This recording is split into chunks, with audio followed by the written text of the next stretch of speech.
Assalamualaikum warahmatullahi wabarakatuh. Ashamaa akkam jirtu hordoftootaa fi dhaggeeffattoonni chaanaalii yuutuubii barsiisaa Jamaal warreen taatan. Tole egaa har'aan tanas barnoota herregaa kutaa 8ffaa boqonnaa 6 isiniif qabadhee dhiyaadhe. Egaa boqonnaan 6 sararootaa fi qofoota geengoo keessaa kan jiru. Egaa boqonnaa 6 kana jalattis irra caalatti wantoonni baratan gabaabinaan akka fakkii kanarratti kaafamee yookiin agarsiifamee jirutti waanuma fakkii kanarratti agarsiifamee jirudha. Irra caalaan tokko sararaa seekaandii kan jiru sararaa geengoo kana keessa dabru sararaa seekaandii isa jedhamu. Inni biraa koordii isa jedhamu. Koordii jechuun sararuma geengoo bakka lamatti addaan muru jechuudha. San keessaa immoo koordii inni guddaan diyaameetirii jedhama. Inni biraa qofa keessa marfatoo kan jiru as keessattis qofti asirratti agarsiifamee jiru kun qofa keessa marfatoo kan jiru. Akkasuma qofa handhuraa bakka walakkaa kanatti argamu handhura O kana biratti qofti uumamee jiru qofa handhuraati. Qofa handhuraa kanarraa gara tuqaatti diriirfamee gara xarafa geengootti kan diriirfame handhurarraa ka'e sararaan kun immoo raadiyeesii jedhama. Inni biraa sararaa taanjentiiti. Sararaan taanjentii kun immoo gara alaa geengoorra ba'ee tuqaa tokko geengoo wajjin kan qabanidha. Geengoo wajjin tuqaa tokko kan qabudha. Garuu ala geengootiin akkan akka bahudha. Bakki itti isaan wal tuqan kun sararaa raadiyeesii walakkaa ka'ee gara xarafa geengoo dhufu kanaa wajjin bakki itti wal tuqan kun tuqaa taanjentummaa jedhama. Sararichi immoo sararaa taanjentii jedhama.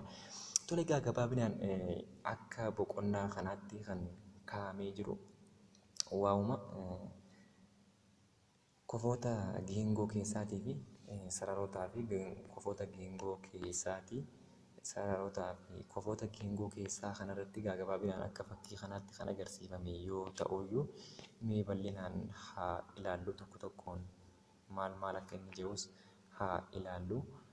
Egaa waa'een geengoo kun namoota waan haarayaa miti. Kutaa 7 keessatti illee kan baratanii jirtan barattoonni kutaa 7ffaa waggaa dabre barachaa turtanillee ni yaadattan. Kutaa 7tti waa'ee geengoo hanga tokko waa baratanii jirtanii. Amma immoo kutaa 8ffaa sirna barnoota haarayaa kanarratti akka haarayaatti akka boqonnaa tokkootti sararootaa fi qofoota geengoo keessaa kan jiru jee akka boqonnaa tokkotti fidee mee hiikoo 6 tuqaa takka haa ilaallu. Hiikoo 6 tuqaa takka maal jedha? Hiikoo 6 tuqaa takka. Tole hiikoon 6 tuqaa takka tuutni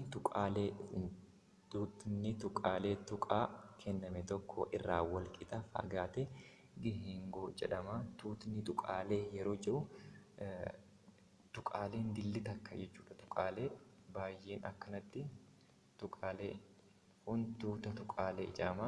Tuutni tuqaalee kuni walqixa tuqaa tokko irraa tuqaa walakkaa kun irraa walqixa yoo fagaatan walqixa fageenyi isaanii yoo ta'e inni kun geengoo jedhama jedha. Tuqaan kenname handhura geengoo jedhama. Tuqaan walakkaa kanaa kunis maal jedhama? Handhura geengoo jedhama. Danaa kana irratti tuqaan handhuraa maali? Oodha jechuudha. Fageenyi handhuraa fi tuqaa geengoo gidduu jiru handhuraa fi tuqaa geengoo gidduu kan jiru kun ammoo raadiyeesii jedhama. Egaa fakkeenyaaf geengoo danaa armaan olii kana irratti mul'ate kan jiru O irraa hanga Aatti kan jiru raadiyeesiidha. O irraa hanga Caatti kan jirullee raadiyeesiidha. Akkasuma O irraa hanga Baatti kan jirullee raadiyeesiidha jechuudha. Garuu sararri dhaabbataan handhura geengoo keessa darbuudhaan tuqaalee geengoo lama irraa kamiyyuu wal qabsiisu diyaameetirii geengoo jedhama jedha. Egaa handhura keessa darbuudhaan amma kun handhura geengoo keessa kan darbu diyaameetirii jedhama jechuudha. Geengoo tokko akkanuma kaafne handhura keessa sararaan dabru kun diyaameetirii jedhama. Garuu handhurarraa ka'ee hanga asii akka jiru ammas handhurarraa ka'ee hanga asitti inni jiru hanga asii akka jiru inni kun raadiyeesii jedhama jechuudha.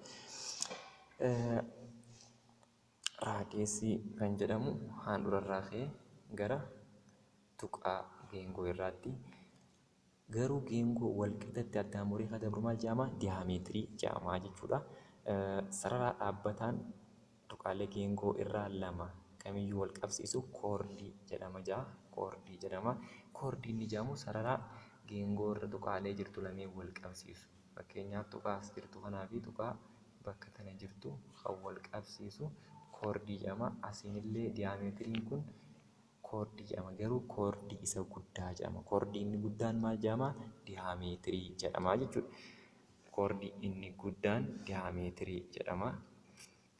Garuu geengoo bakka lamatti addaan mure taanaan koordii jedhama. Koordiiwwan san keessaa koordii inni guddaan immoo diyaameetirii jedhama jechuudha. Diyaameetirii jedhama. Mee gara hiikoo jaha tuqaa lamaa bira haa deemnu.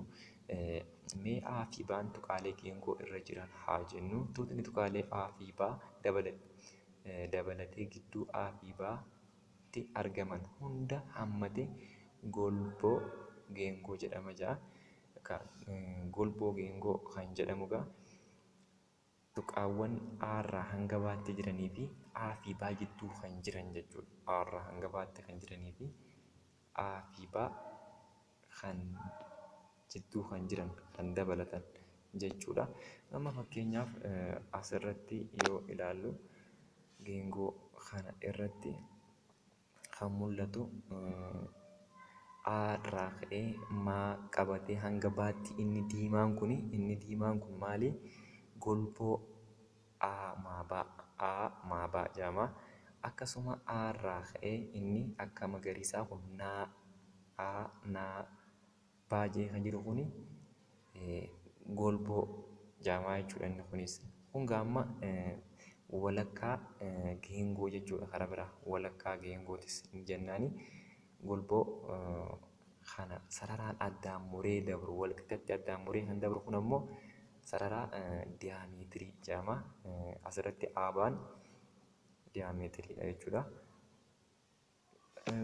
Golboon halluu diimaa ta'ee halluu magariisaa danaa kana irraa mul'ifamu lamaanuu walakkaa geengooti jedha.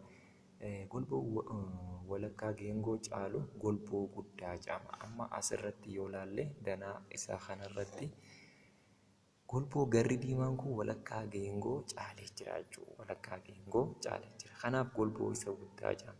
Inni garri magariisaa kun ammoo walakkaa geengooti gadi waan ta'eef golboo isa xiqqaa jedhama jedha. Golboo isa xiqqaa jedhama.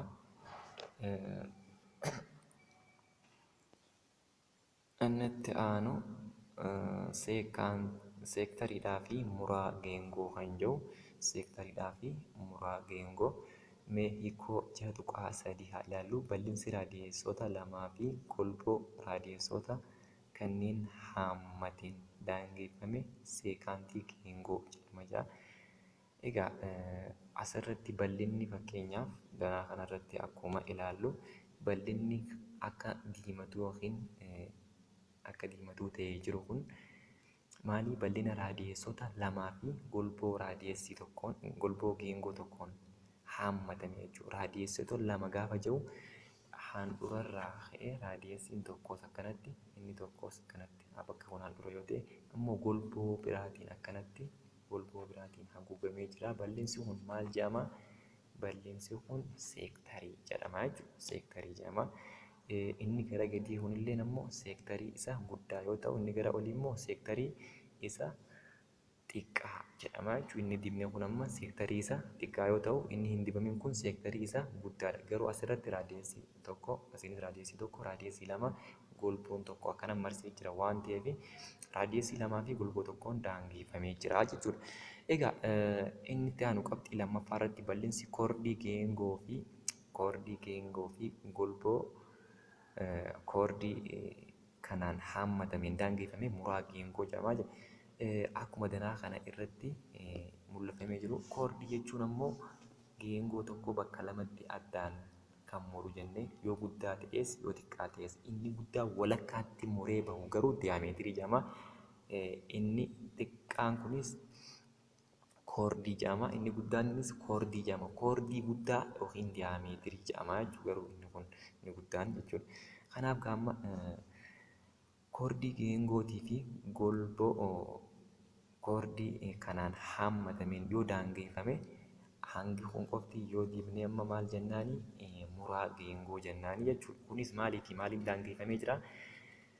Sarara koordii geengootii fi golboo geengootiin daangeffamee jira jechuudha. Kunis muraa kanaa gad jiru amma guutummaa isaa yoo dibne kanaa gad guutummaa isaa yoo dibne yookiin kanaa ol guutummaa isaa yoo dibne adda addatti jechuudha. Inni kanaa ol jiru kun muraa xiqqaa jedhama. Inni gara gadii kun ammoo muraa guddaa jedhama jechuudha. Kana fakkaata waa'een muraatii fi seektariitis kana fakkaata. Muraa jechuun kan koordiidhaan qaxxitaa murame yoo ta'u, seektarii jechuun kan raadiyeesii lamaa fi golboo tokkoon marfamee jechuudha. Egaa bakka kanatti seektara xiqqaa fi seektara guddaa akkasumas muraa xiqqaa fi muraa guddaa danaa armaan gadii irratti mul'ifamanii jiru jira. Kun akkuma asirratti ilaaltan seektarii guddaa jedhama. Inni kun seektarii guddaa, inni kun ammoo seektarii xiqqaa, asiin ammoo muraa guddaa fi inni kun muraa xiqqaa jedhamee addaan baafamee jira. Sarara seekaantii fi sarara taanjeentii inni itti aanu mata dureen jiru sarara seekaantii fi sarara taanjeentiiti. Sarara qajeelaa fi geengoon tokko diriiruu tokkicha irra yoo jiraatan tuqaa waliinii qabaachuu danda'u jira.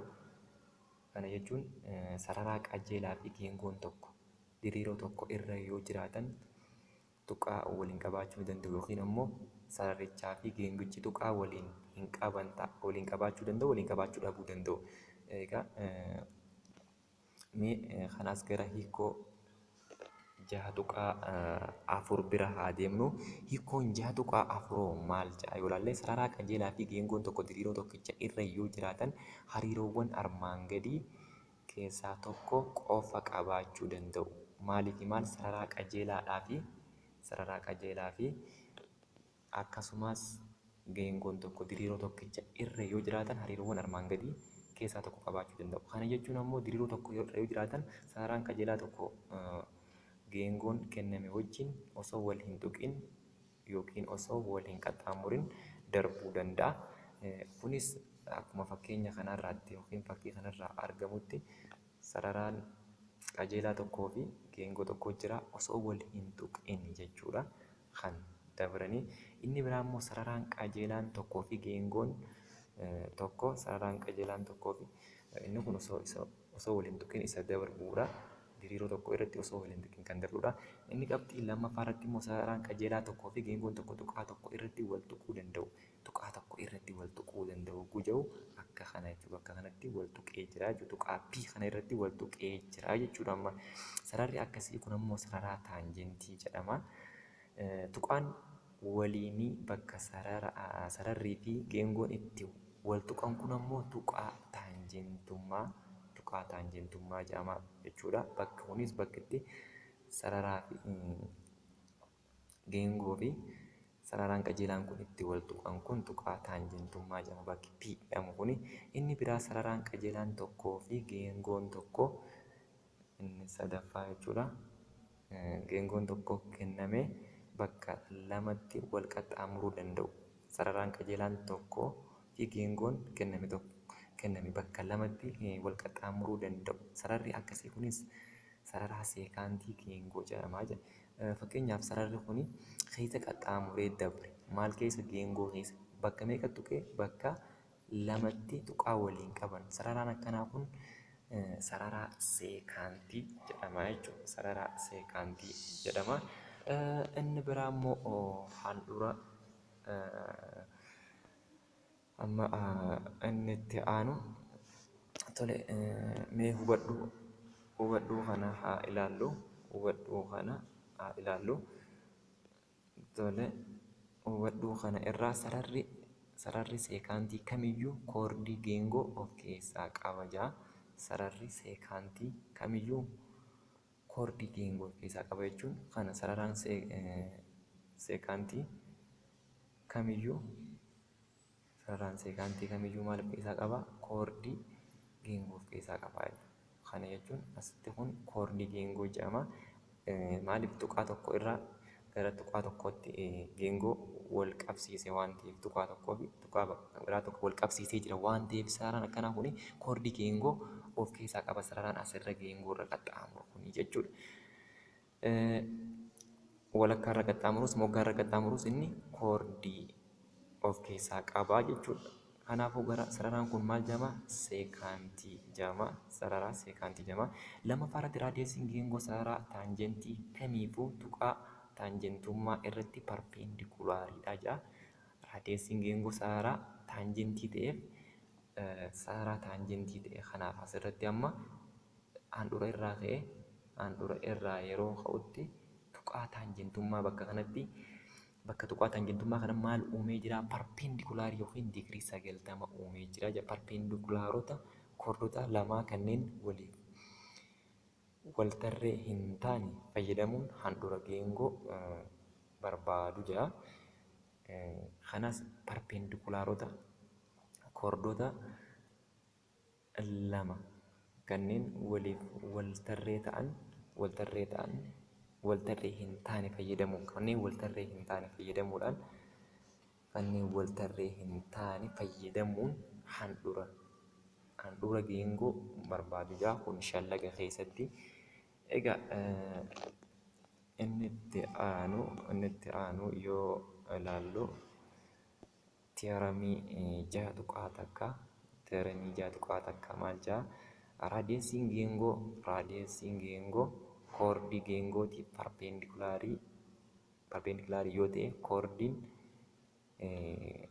parpendikulaarii yoo ta'e koordiin kana bakka wal qixa lamatti qooda jira.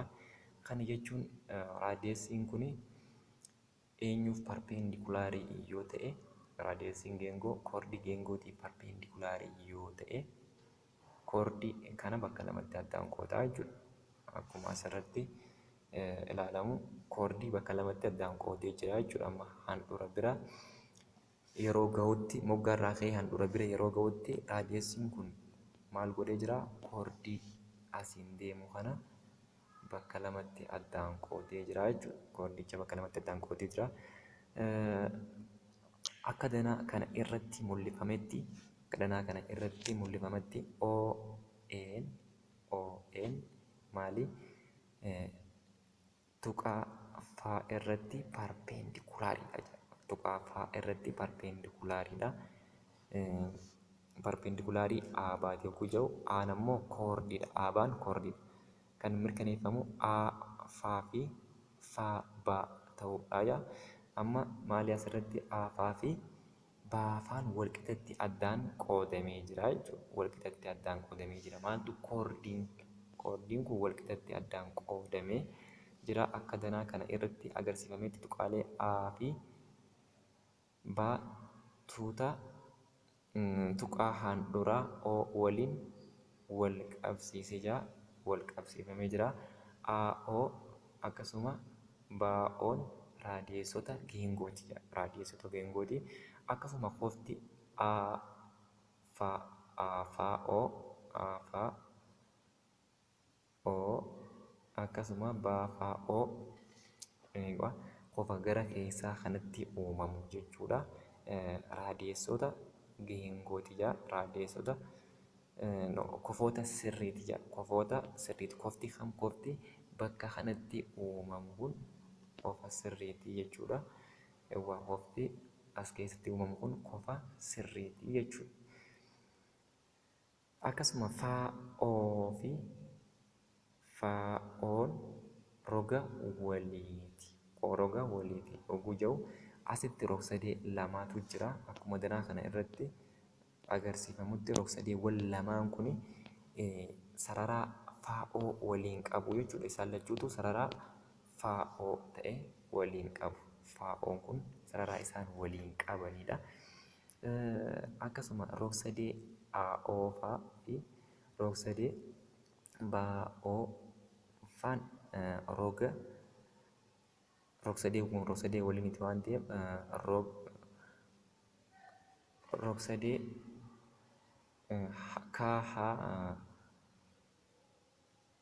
kaaharaa kofa sirrii kana jechuun kofa sirrii haayipootensii roga kana jechuun maali? Walitti galummaan isaanii yookiin walitti galoodha. Rog-sadiin kun lamaanii tokko kofa sirriidha. Haayipootensii walii ni qabu. Akkasuma roga walii ni qabu waan ta'eef kanaaf A jechuun ammallee A fi B walitti galoodha. Kunis tarkaanfii afuraffaa kanarraa kofa haayipootensii fi rogaan walitti galoo waan ta'eef walitti galoo jennaa jechuudha.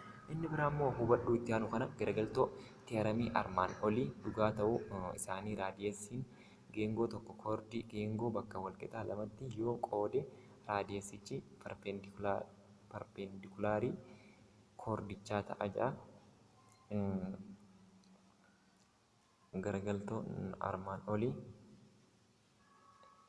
Garagaltoo teeramii armaan olii dhugaa ta'a jedha garagaltoon isaatis. Innis raadiyeesiin geengoo tokko koordii geengoo bakka walqixaa lamatti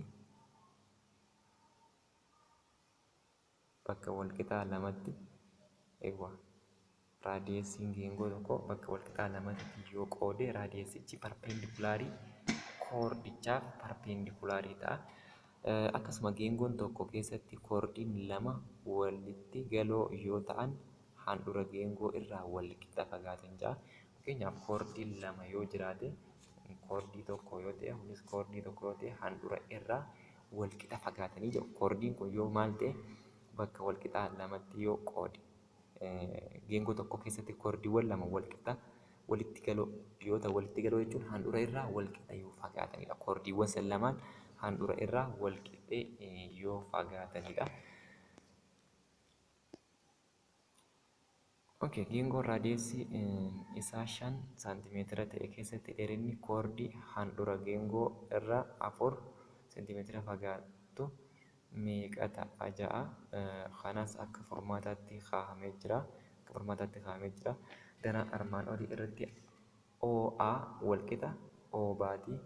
OA fi OB'n walqixa. Kana jechuun 5 saantimeetira raadiyeesiidha waan ta'eef akkasuma O'daan O'dhaa hanga daatti kan jiru immoo 4 saantimeetira kan barbaadamu dheerina sararaa dhaabbataa AB'ti.